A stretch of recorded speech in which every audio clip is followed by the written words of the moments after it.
नमस्कार, मैं अंजलि मिश्रा। स्वागत है आप सभी का द न्यूज में। लुधियाना से बीजेपी के सांसद रवनीत सिंह बिट्टू ने लोकसभा चुनाव के ठीक पहले बड़ा दावा कर दिया है। जी हां, बिल्कुल सही सुना आपने। रवनीत सिंह बिट्टू की अगर माने तो उनका कहना है कि लोकसभा चुनाव के बाद आम आदमी पार्टी की सरकार जो पंजाब में है वो गिर जाएगी।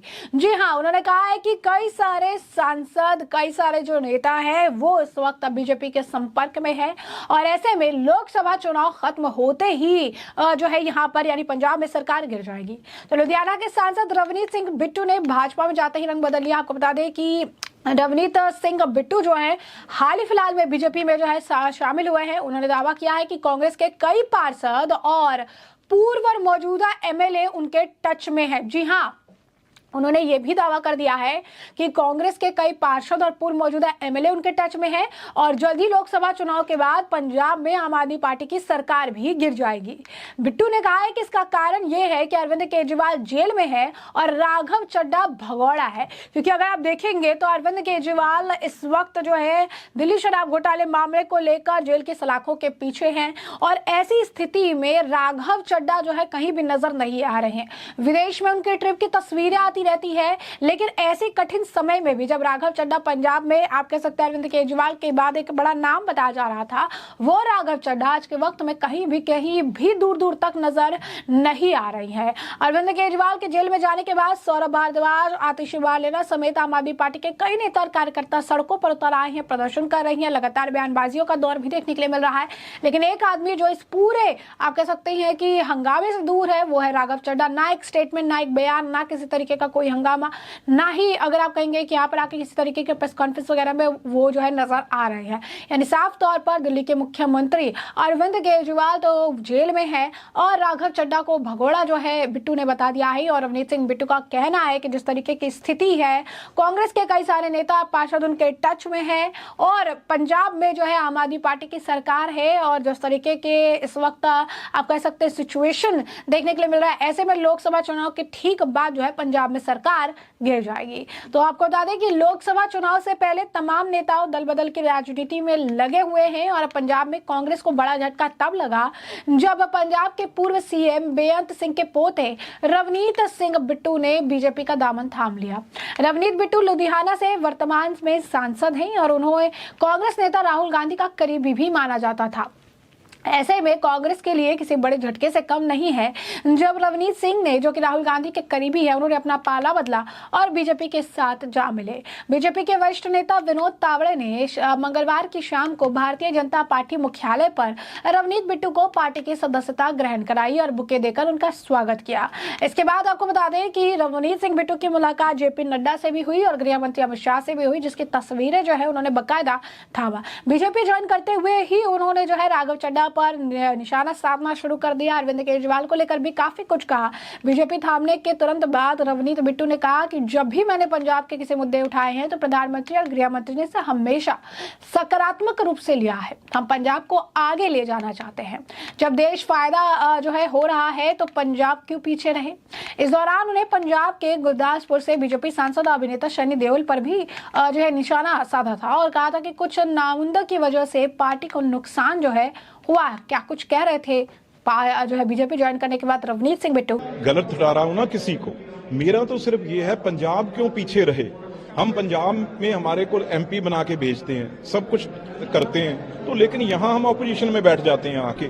तो यही लोगों का मन था भी अगर हम वोट देते हैं आपको, आप पंजाब के लिए कुछ कीजिए, क्योंकि किसानों की समस्याएं हैं, मजदूरों की समस्याएं हैं। कोई आके यहाँ पे ऐसा लोगों के बीच में जो जीते हुए नुमाइंदे हों, वो अगर बात करेंगे प्राइम मिनिस्टर साहब से, एचएम साहब से, एग्रीकल्चर मिनिस्टर साहब से, इंडस्ट्री मिनिस्टर से, तो मसले हल होंगे। ये बात कोई पार्टी की नहीं है। बात अब ये भी लोग चाह जब मोदी जी को रहे हैं, उनकी सरकार 10 साल से आगे भी आप सब जगह यही है भी मोदी जी बिल्कुल क्लियर मैंडेट से, मेजोरिटी से वो आ रहे हैं, तो हम पंजाब वाले क्यों पीछे रहें। क्यों ना हम उस यज्ञ में अपना योगदान भी दें और उसमें से अपने पंजाब के लिए कुछ ना कुछ लेके जाएं। एमपी तो बना ही देते हैं, एमपी तो फिर बना देते हैं वो, लेकिन जो काम सरकार में होते हैं, जो गवर्नमेंट से काम किसी स्टेट के लिए किए जाते हैं, उसे प्रायोरिटी देके ये फैसला लिया। मैंने जब भी कोई प्राइम मिनिस्टर साहब से, जहां हमारे होम मिनिस्टर साहब से जब भी कोई पंजाब के लिए बात की है, तो उन्होंने उसे हमेशा हाँ पक्की, हमेशा उसे पॉजिटिव तरीके से लिया है। और आगे भी मेरी ऐसा हमेशा उनसे बातचीत होती रही है, भाई पंजाब आगे कैसे लेके जाना है। हर थोड़ी है पंजाबी कोई गोलियां खाता रहेगा या पंजाबी डंडे खाता रहेगा। वो चीजें हम सामने आके उसे पंजाबी को सेव करेंगे, क्योंकि बहुत चीजें हैं, देश ले रहा है तो पंजाब को क्यों ना मिले। सिर्फ एक काम ये है, अभी कोई नुमाइंदे एक बने थे, एक नुमाइंदा बना था वहां से गुरदासपुर से जहां और से, वो नहीं पार्टिसिपेट कर सके, जिससे वजह से नुकसान हुआ है। तो अब अच्छी तरह हम बीजेपी के वहां से एमपी जीत के आएंगे और पंजाब का बनता हुआ, क्योंकि बॉर्डर स्टेट है, देश को रक्षा करने वाली वो स्टेट है, तो उसका हक है जो वो यहां से लेके जाएंगे। इसीलिए ये फैसला, बहुत चिर से मेरी बातचीत उनसे हो रही थी और जब उन्होंने ये कहा भी हम पंजाब के लिए ये चीजें करना चाहते हैं, ये काम करना चाहते हैं, तो फिर क्यों ना हम जाएं। किसानों के लिए भी आप लोग काम करें? 100% किसानों के लिए। एक साल में तो धरने पे बैठा रहा हूं, आपको पता है, जंतर मंतर पे बिल वापस हुए। अब किसानों के पक्ष में बातें करेंगे और अच्छे काम करवा के लेके जाएंगे उनसे। कैसे पॉसिबल हो पाएगा कि एक तरफ आप अपोजिशन यानी कि बीजेपी को एक तरफ नहीं, मैंने कभी भी नहीं, पार्टी में ज्वाइन कर लिया है? मैंने कभी भी आज तक मुद्दों के सिवाय पर्सनल किसी की बात नहीं की। मुद्दों की बात की है और अपने पंजाब के लिए और अपने लोकसभा के लिए हल्के की बात की है। कभी मैंने अगर कोई ऐसी बात होती, पहली बात तो मैं ज्वाइन ही क्यों करता, और दूसरी बात ज्वाइन मुझे करवाता कौन। अगर कुछ है तभी है। आखिरी सवाल है, लुधियाना से या फिर आप बिल्कुल लुधियाना से, लुधियाना सीट एक्सपेक्ट कर रहे हैं? पंजाबी कभी भागता नहीं है। तो जैसा कि आपने सुना, बीजेपी ज्वाइन करते हुए ही प्रधानमंत्री नरेंद्र मोदी और गृह मंत्री अमित शाह के मुरीद वो नजर आए। रवनीत सिंह बिट्टू की अगर हम बात कर ले तो रवनीत सिंह बिट्टू की गिनती पंजाब में दिग्गज नेताओं में होती थी। वो 3 बार से सांसद है। साल 2009 में आनंदपुर साहिब सीट से सांसद चुने गए। इसके बाद साल 2014 और 19 के लोकसभा चुनाव में शानदार जीत हासिल की थी। अब ऐसे में उनका जाना कांग्रेस के लिए बड़ा लॉस है और इस तरीके से बयान आना कि जल्द ही पंजाब में सरकार गिर जाएगी, ये कहीं ना कहीं अगर आप देखेंगे एक बड़े झटके के तौर पर देखा जा रहा है। यही नहीं, उनका जो कहना है कि बहुत सारे कांग्रेस के भी नेता उनके टच में है। ऐसे में स्थिति जो है यहाँ पर अगर आप कहेंगे पंजाब में ऑपोजिशन, अगर आप कहेंगे ऑपोजिशन नहीं कह के कांग्रेस और आम आदमी पार्टी को कहा जाए तो उनके लिए मुश्किलों भरा हो सकता है। जब से अरविंद केजरीवाल जेल में गई हैं उसके बाद से आम आदमी पार्टी के कई सारे नेताओं का बीजेपी में आने का सिलसिला लगातार जारी है। इसके पीछे का एक बड़ा कारण यह है कि कहीं ना एक भरोसा जो है, भरोसा अब आम आदमी पार्टी के ही नेताओं ने अपने नेता में खो दिया है और इसी वजह से जो है इस वक्त स्थिति पंजाब में ऐसी बन गई है कि अरविंद केजरीवाल के बाद चले जाने के बाद जो सत्ता में आम आदमी पार्टी की सरकार है वो अब तितर बितर होती हुई नजर आ रही है। और यही कारण है कि अब रवनीत सिंह बिट्टू जैसे नेता भी जो है अब इस मामले को लेकर ये दावा करते नजर आ रहे हैं कि लोकसभा चुनाव के ठीक बाद पंजाब में सरकार गिर जाएगी। ऐसे में आपको बता दें कि ये पहला आप कह सकते हैं इस तरीके का दावा नहीं है। अभी हाल ही फिलहाल में बीजेपी में आम आदमी पार्टी के 2 दिग्गज नेता भी शामिल हुए थे। सांसद रिंकू और एक विधायक बीजेपी में शामिल हुए थे।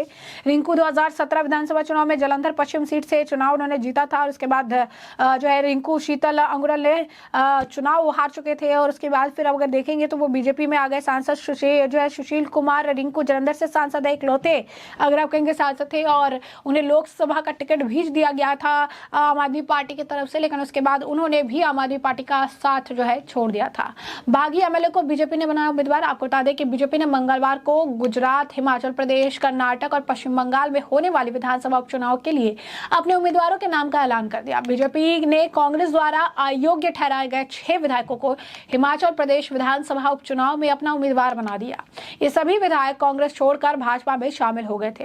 वहीं 23 मार्च को विधायकों ने थामा बीजेपी का दामन। आपको बता दें कि अयोग्य ठहराए गए विधायकों को उपचुनाव में सुधीर शर्मा को धर्मशाला, रवि ठाकुर को लाहौर और स्पीति, राजेंद्र राणा को सुजानपुर, इंद्रदत्त लखपाल को बड़सर, चैतन्य शर्मा को गगरेट और देवेंद्र कुमार भुट्टो को जो है कुटलेहर से चुनावी मैदान में उतारा गया। इन सभी ने केंद्रीय मंत्री अनुराग ठाकुर और पूर्व सीएम जयराम ठाकुर की मौजूदगी में 23 मार्च को बीजेपी जो है ज्वाइन की थी। तो आप समझ सकते हैं कि इस वक्त पंजाब में आम आदमी पार्टी के लिए स्थिति हो रही है खराब। अरविंद केजरीवाल के जेल जाने के बाद अब सत्ता से अगर आप कहेंगे कि सत्ता पर खतरा मंडराता नजर आ रहा है और अब नेता ने बड़ा दावा कर दिया है, बीजेपी के एक नेता ने, कि लोकसभा चुनाव के ठीक बाद पंजाब में गिर जाएगी आम आदमी पार्टी की सरकार। तो ऐसे में हमने आपको जो पूरा मामला है ये बड़े विस्तार से बताया है कि यह पूरा मामला क्या है। उस मामले पर आपकी भी जो राय हो हमें कमेंट सेक्शन में कमेंट करके जरूर से जरूर साझा करिएगा। धन्यवाद।